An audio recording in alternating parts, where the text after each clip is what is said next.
Love lives here. So it's great to have you with us here at Riverside Center for Spiritual Living. Let's begin with our focus statement this morning, shall we? We embolden people to live their highest potential through the transformative power of love. I know you know this. I can feel you saying it out loud. So let's give it all the V's. We embolden people to live their highest potential through the transformative power of love. Yes, yes, yes, yes, yes, yes. As we know that love lives here at Riverside Center for Spiritual Living. Love is the key. And today we are talking about love for sure. But here at Centers for Spiritual Living worldwide, we are working with the theme of timeless wisdom, evolutionary vision. That is the year theme. And this month, we're working with a theme of one journey and many paths. And what we will be exploring this month is we are going to be looking at the timeless wisdom piece, the timeless wisdom of the ages that multiple world faith traditions hold near and dear, that are the common thread or the golden thread of truth, as Ernest Holmes liked to refer to it. So we'll be looking at that, and we are focusing on that this year.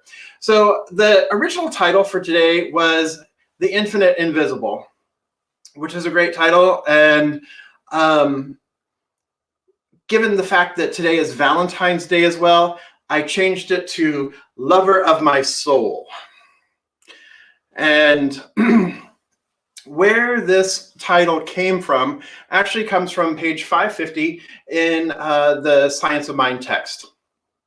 And on page 550, Ernest Holmes, as part of his beautiful meditation called I Am Complete in Thee, he says, O lover of my soul and keeper of my spirit, none can separate us, for we are one. O lover of my soul and keeper of my spirit, none can separate us, for we are one.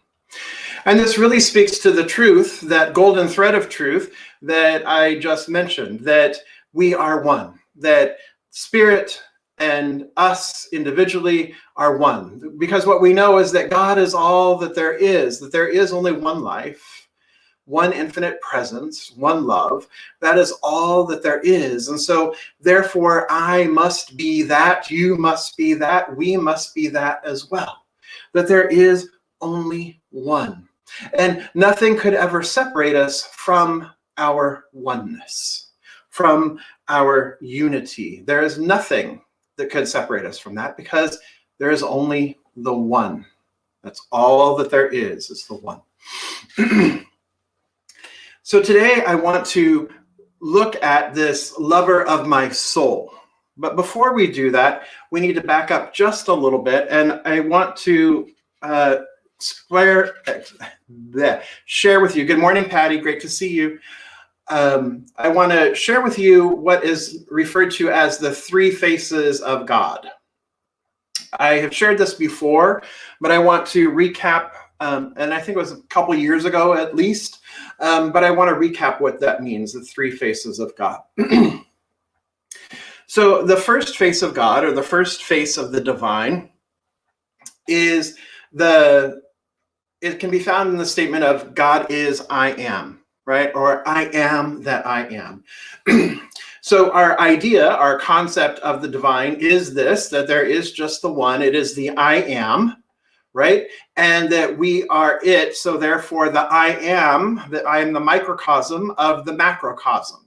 So God is immanent. The divine is immanent. It is within me. I am one with it. I am inseparable from it. Just the way the end of that first opening statement there from Ernest Holmes with, none can separate us, for we are one. That there is only one.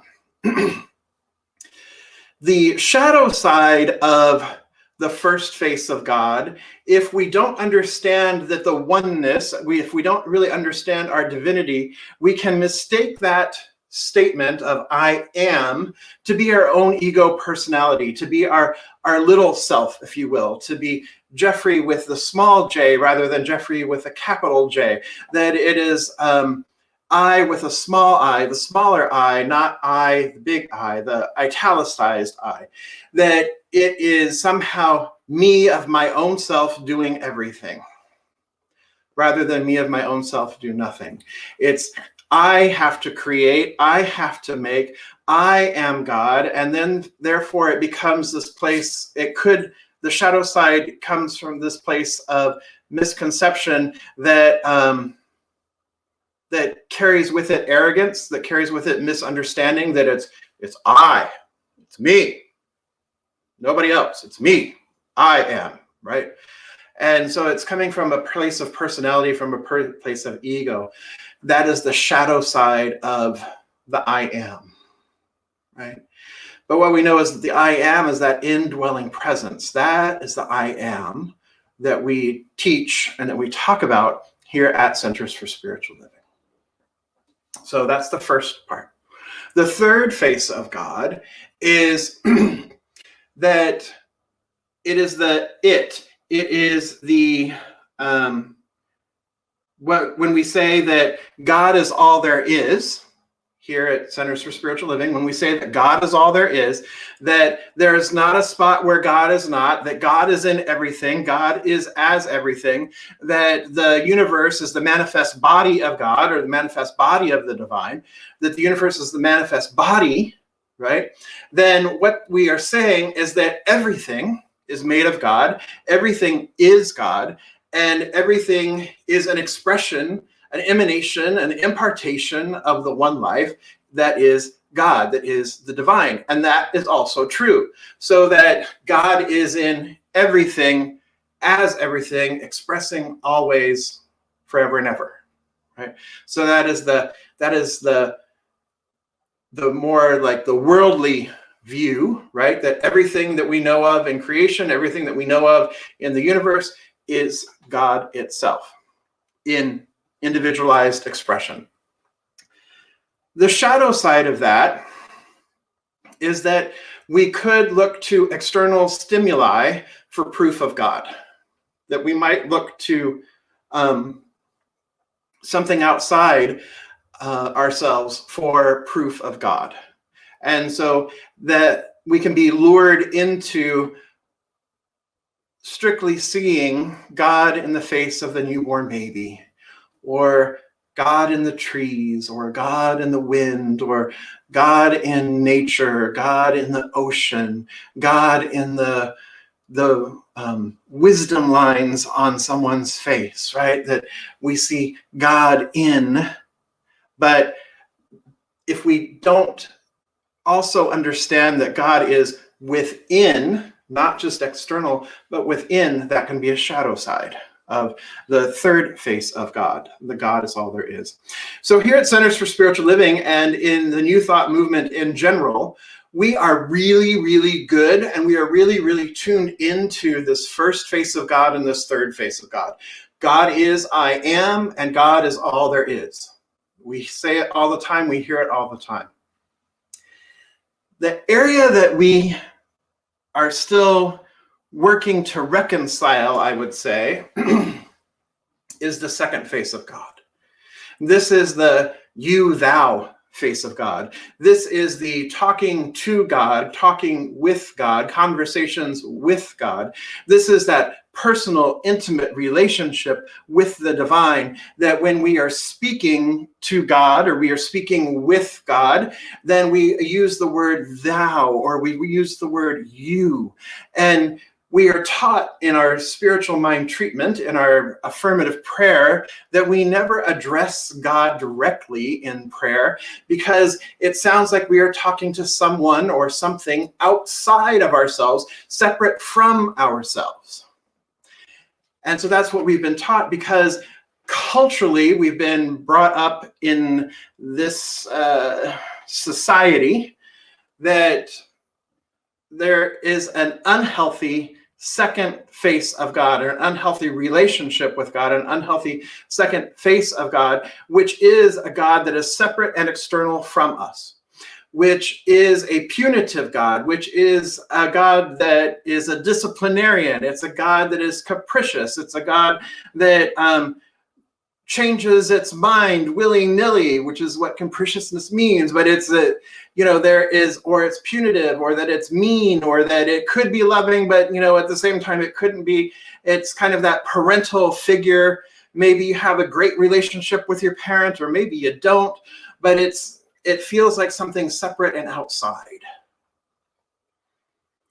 And it is that separateness that has been amplified since probably about the 400s, that's really been amplified, that kind of makes it a very dependent relationship, that we are absolutely dependent upon the supply. We are dependent upon being good, behaving in order to receive God's love, that we are dependent, that we must be in alignment and in accordance with, that we cannot sin for fear of retribution, or for fear of punishment, or for fear that something will be withheld, or that love will be withheld.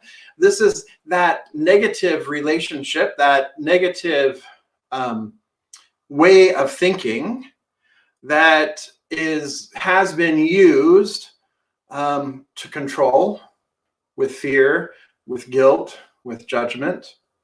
Right? And so that is an unhealthy relationship with the divine in the second face of the divine. But what the mystics have taught is that there is a wonderful, beautiful, devotional relationship with the divine that is ever available to us. They don't see this relationship with the divine as parent-child. They don't see it as superior, inferior. They see it as the one life expressing. They see it as the one life in relationship with itself. They see it as the one love in relationship with itself, as the individualized expression, as the individual soul. That this is then, the individual soul then approaches this grander idea, this grander sense of being, with love and devotion and partnership and generosity. And it is this love, it is the second face of the divine that the poets have written about, that Hafiz has written about, that Rumi has written about. It is this face of the divine, it is this beloved that we talk about when we talk about the beloved community. It is this beloved that is so present with us and available to us, that we can then be in partnership with. Emerson said it like this: when we have broken our God of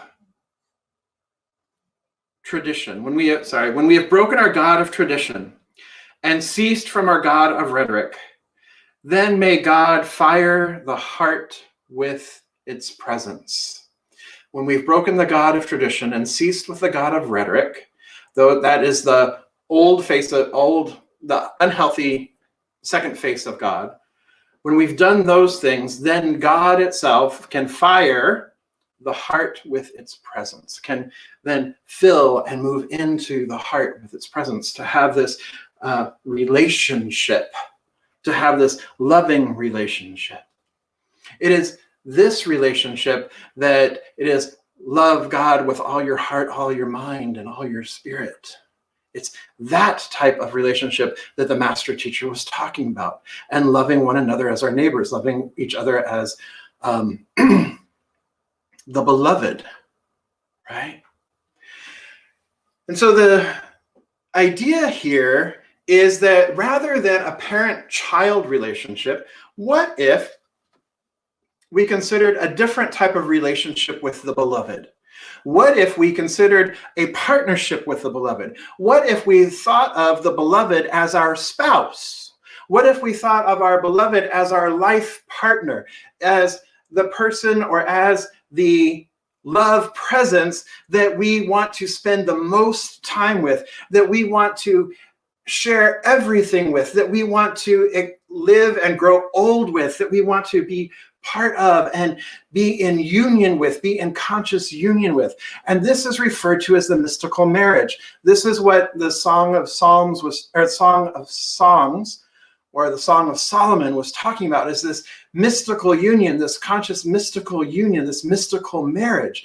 It's what the Bhakti tradition, the devotional tradition of Hinduism and Sikhism, it is the Bhakti tradition of the human soul forever consciously united with the divine itself, consciously aware of the divine itself. So this is we're approaching this more from a mystical marriage or a mystical wedding perspective. And it's not just a wedding. You don't just get married and then that's it, right? Everybody who's married knows you don't just get married and that's it.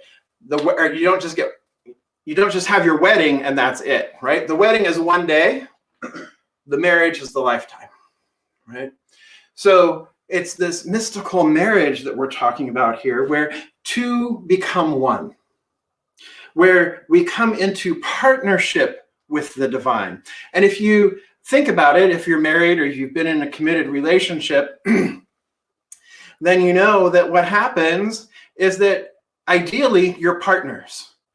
There is no hierarchy. Ideally, you come to this as partners. You come to this in partnership. And guess what? You also come in with all the rights and responsibilities of that partnership. You also come into being in relationship. You then have all the privileges afforded to you through being in this relationship. And guess what? There's also community property, right? Community property. For those folks who may be divorced, you may be very familiar with that term, community property, because you've had to share it when you've ended a particular relationship. But community property is the idea too that it's already given. There's nothing withheld. That I too am the householder. I am one with my husband, in this case, my husband, Ed. Ed and I share everything. We are one. We share the house together. We own the house together. What's his is mine. What's mine is his, right? And so if you think of this kind of relationship then with the divine, then what's the divine? What is the divine's is also mine. And what is mine is really the divine's. That there is no separation. So how could anything be withheld if I'm in partnership with the divine, if I am in this relationship with the divine, then nothing is withheld. It's already been given. All I have to do is bring it forward. I already have it. I already have access to the bank accounts. We share joint accounts on everything. There's nothing withheld from me. And so think of how that empowers, how that emboldens you to be in a different relationship with your life. When you know that you are one with the divine, that you are in perfect right relationship with the divine, nothing can be withheld. Nothing can harm you. Nothing can come nigh none of these things come nigh my dwelling place. That there is just this one that we then have access to, that we can then express in greater ways. It is a partnership. Now, I know that there are some folks that say, what's thine is mine and what's mine is mine. But it doesn't work that way, right? What's thine is mine and what's mine is thine.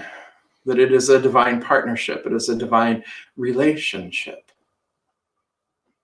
So what if we stop thinking of ourselves as the children of God? And I've said it before, we think of ourselves as the adults of God.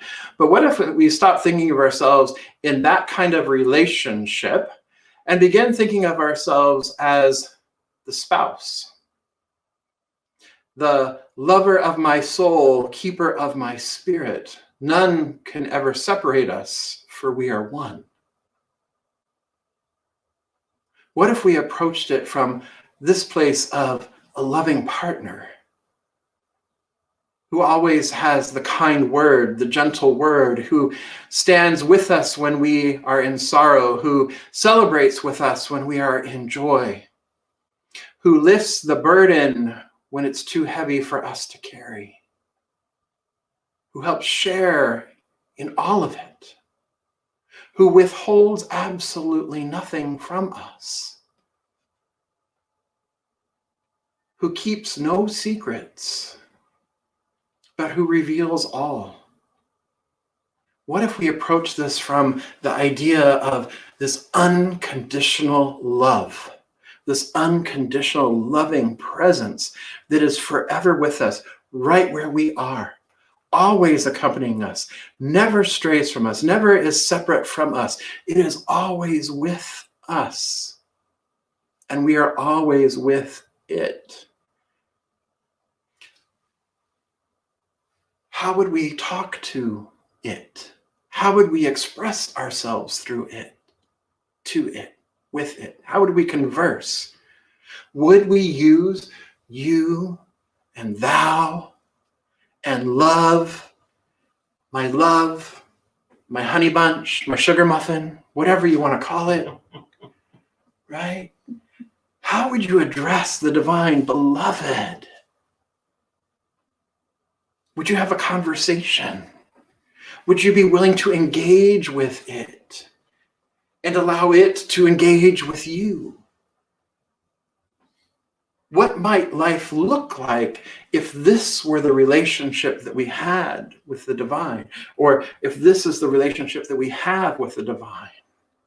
How might that change your world? How might that change your worldview? How might that change your life? How might that change your perspective? How might that change your reality? When you have this deep, intimate, personal connection with the divine itself, with the beloved itself. It's delicious. And so we know the poetry of Rumi. We know the poetry of Hafiz. We know the sonnets of Shakespeare. We know all of these love poems, really, and of the Upanishads and the Vedic texts. It's all there. The devotional texts, it's all there. We find it within the Hebrew and the Christian Bibles. We find it in the Quran. We find it in all of the world's teachings. There is this love relationship that is offered through especially through the mystical teachings of the divine. There is this devotional partnership, this devotional love with the beloved that brings us into this holy conscious union, this holy communion with spirit. And so we have seen that through poetry. And we have it here at Centers for Spiritual Living. We have it in our own text, referred to as the Science of Mind. We have it in that text that Ernest Holmes wrote. If you don't believe me, go to the back of the text in the 500s, in the 500s pages.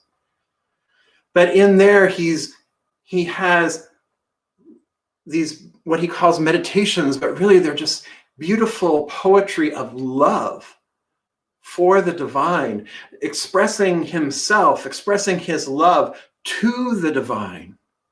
And what we know is that this divine is not outside of him. This divine is not outside of us. This divine is the I am presence. This divine is the God is all there is presence. This divine is the divine within. But there's a deep personal connection and relationship. And he's got poetry there, he's got meditations there that are perfect to kind of express this idea of the mystical marriage, of that oneness with the divine.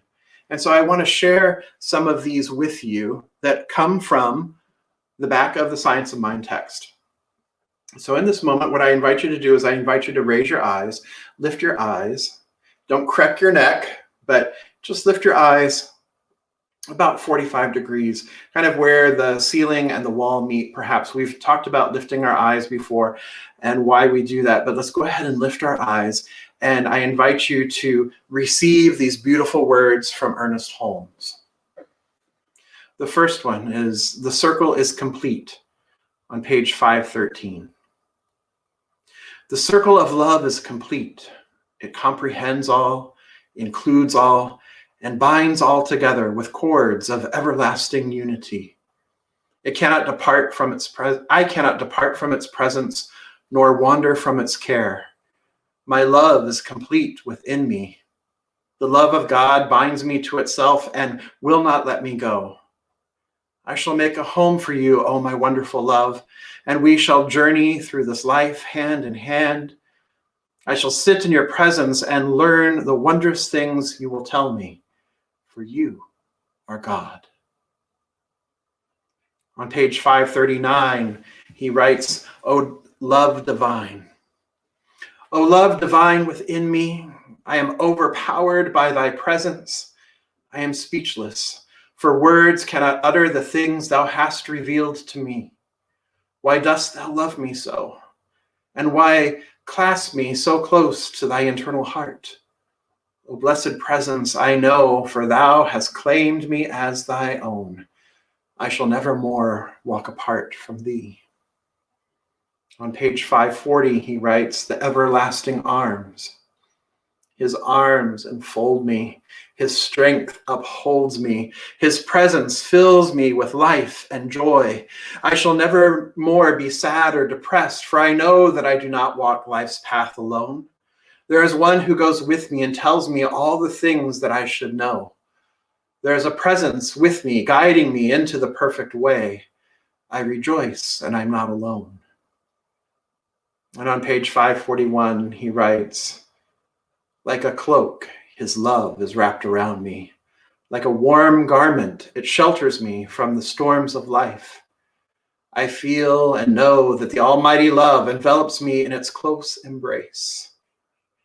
O love divine, my love, how wonderful thou art. I am open to receive thy great blessing.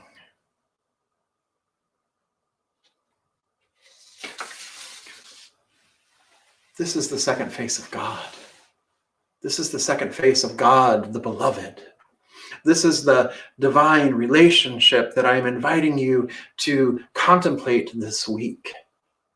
Your relationship with the divine as your beloved partner in this life.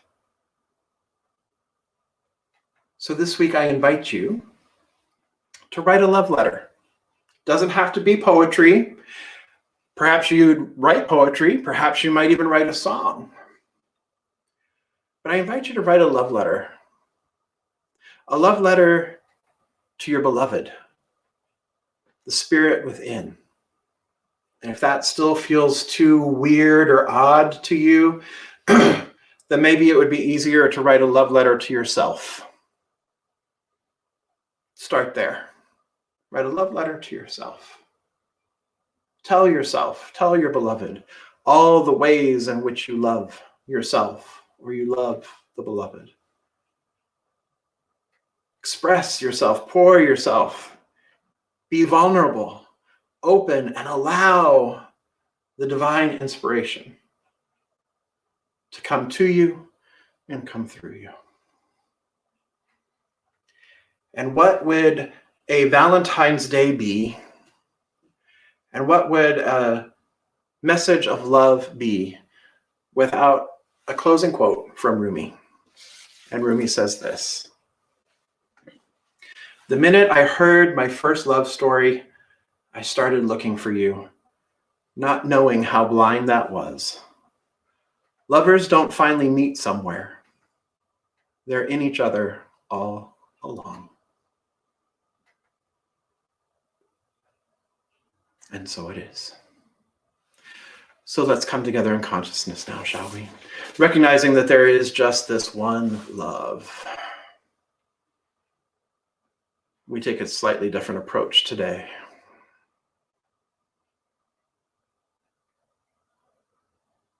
My beloved, how grateful I am to know that you walk with me,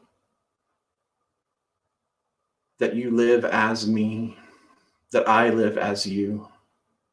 How grateful I am to know that we are in divine partnership, that we are inseparable, that we express love and joy and harmony and bliss together. How grateful I am to know that you are always with me, that you have my back, that you lift me up when I am feeling down, that you celebrate my joys, and my joys are our joys. Your good is my good. My good is a celebration of your good. How grateful I am to be in your presence daily, in every moment, in every way.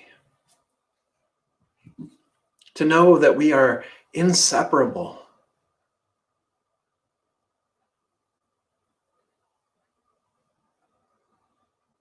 To breathe as one.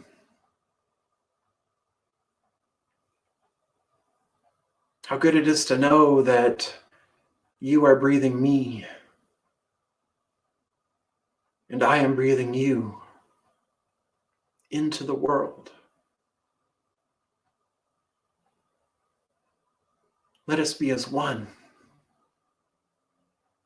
that all may come to know their unity, their completeness, their wholeness, their divine relationship, and steadfastly facing thee. I know that there is nothing that could harm or hinder. I know that there is nothing bad or evil. I know that there is no dis-ease or dysfunction. Steadfastly facing thee, I know light, I know love, I know life. How grateful I am. You are my beloved, and I am yours, forever and always. And so it is. Amen.